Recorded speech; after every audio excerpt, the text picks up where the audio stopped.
मैं नालंदा विश्वविद्यालय बोल रहा हूँ।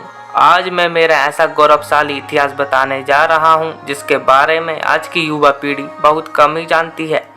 हाँ, मैं वही विश्वविद्यालय हूँ जो एशिया की सबसे बड़ी यूनिवर्सिटी हुआ करता था, लेकिन एक नरभक्षी, पागल, राक्षस, क्रूर और सन की तुर्की शासक बख्तियार खिलजी ने मुझे और मेरे पुस्तक भंडार को जलाकर राख कर दिया था। महीनों भर तक मैं जलता रहा, किसी ने मेरी सुध नहीं ली। मैं सबसे पहले मुझे जलाने वाले के बारे में बताऊंगा, उसके बाद मेरी खोज कैसी हुई, उसके बाद मैं अपनी बनावट बताऊंगा, उसके बाद मैं अलग अलग विशेषताओं से अवगत कराऊंगा, और सबसे पहले मैं नालंदा को क्यों तहस महस किया गया उसके बारे में बताता हूँ। मेरी कहानी सुनोगे तो भारत के लाल तुम्हारी आंखें भीग जाएगी। रुंधे हुए गले के साथ मैं आपको सुनाता हूँ मेरी कहानी। मेरे प्रांगण में 10,000 से ज़्यादा विद्यार्थी पढ़ा करते थे। उनको पढ़ाने के लिए 1600 से अधिक पंडित आचार्य हमेशा से मौजूद थे। एक समय की बात है, बख्तियार खिलजी नाम के नामक क्रूर, लुटेरे और मूर्ति पूजक विरोधी की तबीयत खराब हो गई।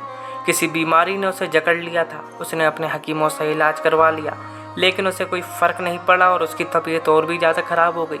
उसी समय एक यात्री मेरे प्रांगण में आया और सभी आचार्यों शिक्षकों से भेंट करके वहाँ घूमते हुए बख्तियार खिलजी के दरबार में चला गया।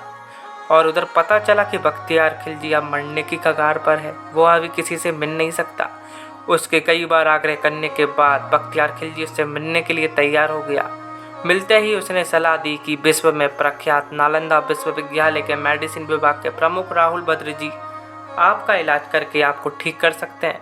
फिर क्या था, पंडित राहुल श्री भद्र जी से इलाज की इच्छा प्रकट की, लेकिन बख्तियार खिलजी ने एक शर्त रखी कि वह किसी भी भारतीय प्रदत्त से बनाई हुई दवा नहीं खाएगा, क्योंकि वह काफिरों द्वारा बनाई हुई दवा को नहीं खा सकता। कुछ समय बाद राहुल श्री भद्र जी के पास एक कुरान की प्रति लेकर बख्तियार खिलजी के पास आ गए और सलाह दी कि आप प्रतिदिन कुरान को पढ़ोगे तो मेरा दावा है कि तुम कुछ ही दिनों में ठीक हो जाओगे। यह मेरा पक्का दावा है।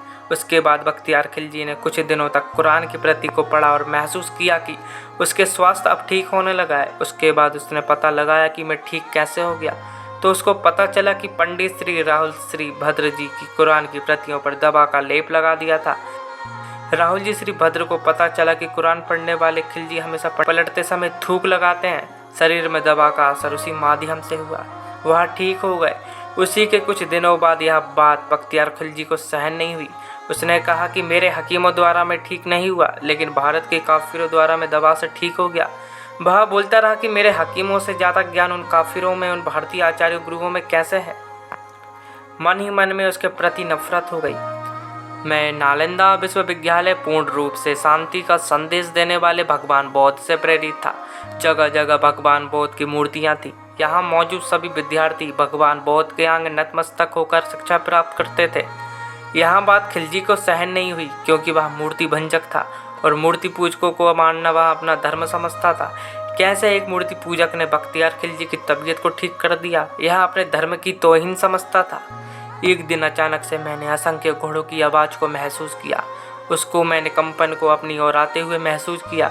मैं तो पूरी दुनिया में शांति और शिक्षा में विख्यात था, मुझे किस बात का डर था। खिलजी और उसके सैनिकों ने मेरे सारे दरवाजों को बाहर से बंद कर दिया। एक टोली अंदर घुस गई और उसके बाद जो मैंने खेल देखा मेरे प्रांगण में, उसको मैं शब्दों में बयां नहीं कर सकता। कहना बड़ा आसान है। मैंने अंदर शिक्षकों और आचार्यों को और अलग अलग देशों से पढ़ने आए विद्यार्थियों का खून टपकते देखा। मैंने अपनी नंगी आंखों से देखा हजारों शिक्षकों को पल भर में मार दिया गया। शांति के संदेश को फैलाने वाला नालंदा विश्वविद्यालय असहाय मूर्ति भंजक, मूर्ति विरोधियों के द्वारा मारे गए, कुछ नाश कर दिया। सब जो लोग भागने में कामयाब हो सके वह लोग भाग गए। कुछ मुख्य पांडुलिपियों को छुपाकर भागने में कामयाब हो गए। मैंने अपनी नंगी आंखों से देखा कि 1000 विद्यार्थी और हजारों शिक्षकों को पल भर में मार दिया गया। उनका सिर्फ इतना ही कसूर था कि वह मूर्ति पूजक थे, मूर्ति में अपनी आस्था रखते थे और मूर्ति पूजा का दंड मिला। मैंने अपने परिसर में ऐसा खून देखने की कभी कल्पना भी नहीं की थी।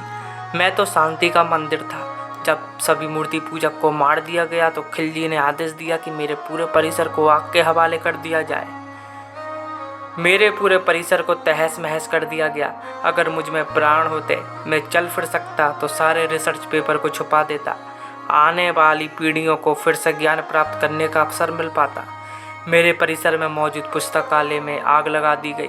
मेरे बच्चों, उस पुस्तकालय में भारत का भविष्य था। वहाँ धू धू कर जलते हुए मेरे परिसर में मौजूद तीनों पुस्तकालय की इमारत को देखकर मैं खुद को रोक ना सका और जोर जोर से चिल्लाते हुए रोने लगा, लेकिन मेरी सुनने वाला कोई नहीं था। वहाँ पर मूर्तियों का विनाश करने वाले मौजूद थे। पूरी तरह से धूं धूं कर जलते रहा। मैंने मेरी आंख बंद कर ली और मेरे साथ पूरा उतना बड़ा पुस्तकालय भी जल गया। वह इतना विशाल था कि उसको जलने में 6 महीने का समय लगा और मैंने भारत के भविष्य को जलते हुए उस ताप को महसूस किया। विश्व में प्रख्यात पुस्तकालय 6 महीनों के अंदर जल गया। पूरी तरह से तहस महस में वीरान खड़ा कुछ शताब्दी के बाद धूल मिट्टी मेरे ऊपर जमती रही और मैं सबकी आंखों से ओझल हो गया। मेरा खंडर रूप देह जो बचा था वह धूल और मिट्टी के नीचे दब गया और अंदर ही अंदर में अपने वजूद को मिटते हुए अंधकार में दिन बीतने लगे। फिर एक दिन ऐसा आया, मेरी खोज करने वाले अंग्रेज अफसर को 19वीं शताब्दी में एक चाइनीस यात्री की डायरी मिली। उस यात्री ने मेरे बारे में कुछ लिखा था। एक दिन वह अंग्रेज डायरी में लिखे हुए पते पर पहुंचा तो उसे ऐसा कोई सबूत नहीं मिला, लेकिन वह टहलते हुए उसको 5वीं शताब्दी का कुछ अवशेष मिले। उसने अपने ही हाथों से कुछ खरोच के देखा तो उसे एक नीचे एक ईंटों की सजी हुई दीवार महसूस हुई। फिर कुछ ही दिनों पश्चात उस मिट्टी पर खुदाई करके मेरे पूरे स्वरूप को देश के और दुनिया के सामने लाया। उस चाइनीस में लिखे यात्रा के विवरण के अनुसार नालंदा विश्वविद्यालय में 1500 शिक्षकों के साथ 10,000 से ज़्यादा विद्यार्थी अध्ययन किया करते थे। लगभग 108 विषय पर पढ़ाई करते थे। विद्यार्थी कोने कोने से आने वाले विद्यार्थियों के अलावा अलग अलग भाषाओं में पढ़ाई की व्यवस्था की गई थी। 100 से ज़्यादा भवन और इमारतें बनी हुई थी। हर भवन में सबको एक जैसी सुविधा मिली थी। प्रार्थना का प्रांगण, पढ़ाई का हॉल और सब अलग अलग व्यवस्था की गई थी। रहने के लिए सभी विद्यार्थियों के लिए अलग अलग कमरे बने थे। हर कमरे में रोशनी की व्यवस्था थी। उस समय भी जब दुनिया में लाइट यानी इलेक्ट्रिसिटी नहीं थी तो दिए के लिए अलग से जगह बनी हुई थी। कई देशों के विद्यार्थी मेरे प्रांगण में पढ़ने आते थे। उसी डायरी के अनुसार 10 विद्यार्थी में से 3 मेरे प्रांगण में पढ़ने योग्य माने जाते थे, अर्थात जो भी विद्यार्थी मेरे यहाँ पढ़ने आता था उसका एक साक्षात्कार होता था।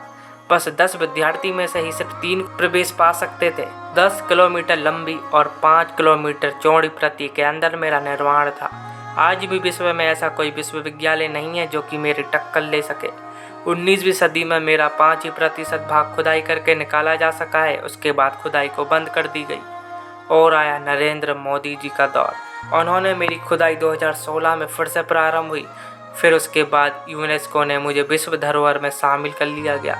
आज भी मुझको सहेज कर रखने की जिम्मेदारी यूनेस्को द्वारा संभाली जाती है। मुझे 3 राजाओं ने बनाया था। पहले राजा थे कुमारगुप्त, दूसरे हर्षवर्धन और तीसरे देवपाल राजा। इनके द्वारा मुझे बनाया गया था। किसी ने 1 मंजिल तो किसी ने 7वीं मंजिल तो किसी ने प्रांगण, सबका थोड़ा थोड़ा हाथ है। इन तीनों राजाओं को मैं धन्यवाद करता हूँ जिन्होंने मेरे को बनाया और पूरे विश्व में प्रख्यात किया। नालंदा के प्रमुख आचार्यों में से शीलभद्र, धर्मपाल, चंद्रपाल, गुणपति और स्थिरमती प्रमुख थे। प्रवेश परीक्षा अत्यंत कठिन होती थी और इसके कारण प्रतिवर्ष कुछ ही विद्यार्थी ही प्रवेश पा सकते थे। उनको 3 कठिन परीक्षा देना पड़ती थी। यह विश्व का पहला ऐसा विद्यालय था जिसमें कि एंट्रेंस एग्जाम देना पड़ती थी। नियमों का पालन करना अत्यंत आवश्यक था। यहाँ पर वेद, वेदांग, सांख्य भी पढ़ाए जाते थे। व्याकरण, दर्शन, ज्योतिष विद्या, योग शास्त्र तथा चिकित्सा शास्त्र भी पढ़ाया जा सकता था। छात्रों को यहाँ किसी भी प्रकार की आर्थिक चिंता नहीं थी। यहाँ पर भोजन और चिकित्सा सब कुछ निःशुल्क था। राज्य की तरफ से विश्वविद्यालयों को 200 गांव दान में मिले थे, जिनसे प्राप्त आय से इस सभी का खर्च चलता था। जरूरत पूरी होती थी। यहाँ मौजूद संग्रहालय में तांबे की प्लेट, पत्थर, बर्तन तथा 12वीं शताब्दी के चावल के जले हुए दाने रखे हुए हैं। मेरे प्रांगण में स्थित एक बड़ा सा पुस्तकालय जिसको इस्लामियों के द्वारा जला दिया गया, और मेरे पुस्तकालय में 3 इमारतें हुआ करती थी। उनके नाम हुआ करते थे रत्ननौंदी, रत्नसागर, रत्नरजक। 12वीं शताब्दी में मोहम्मद बख्तियार खिलजी की गंदी सोच, मूर्ति पूजा की विरोधी ने इस मेरे पूरे बड़े पुस्तकालय को जलाकर राख कर दिया गया। मेरे प्रांगण में प्रख्यात इस पुस्तकालय को जलने में 6 महीने का समय लगा। मेरे देशवासियों, मेरे उस लाइब्रेरी में आपने क्या खोया, आप उसे अभी नहीं समझ सकते। हजारों वर्षों के शोध, लाखों पांडुलिपि, हजारों करोड़ शोध के पेपर धू धू होकर जल गए। 6 महीने इसलिए लग गए क्योंकि उस समय पेपर नहीं हुआ करते थे। अधिकांश पांडुलिपि और रिसर्च के डॉक्यूमेंट ताम्र पात्रों में लिखे गए थे। पूरा पुस्तकालय का प्रांगण का नाम धर्मगंज हुआ करता था। मेरे इधर आने के लिए आपको हवाई मार्ग, सड़क मार्ग अथवा रेलवे मार्ग से यात्रा करनी पड़ेगी। हवाई मार्ग के लिए निकटतम एयरपोर्ट यहाँ से 89 किलोमीटर दूर है। निकटतम हवाई अड्डा पटना का जयप्रकाश नारायण हवाई अड्डा है। रेल मार्ग के लिए नालंदा में ही रेलवे स्टेशन है, लेकिन यहाँ का प्रख्यात रेलवे स्टेशन राजगीर है। नालंदा सड़क मार्ग से कई सारे शहर जुड़े हुए हैं। यदि आप बोध गया से आते हैं तो आपको 110 किलोमीटर की दूरी पर हूँ मैं। नालंदा विश्वविद्यालय आपको आमंत्रित करता हूँ। तो महान अनुभव, मेरे बारे में आपको कुछ तो दिमाग में आया होगा, कुछ तो प्रतिक्रिया आई होगी। मुझे कमेंट सेक्शन में लिखकर बताइए ताकि मुझे पता चल सके कि आप मेरे बारे में क्या सोचते हैं। मिलता हूँ, नमस्कार अगले वीडियो में। जय हिंद, जय Bharat. Please like and subscribe my video. Thank you.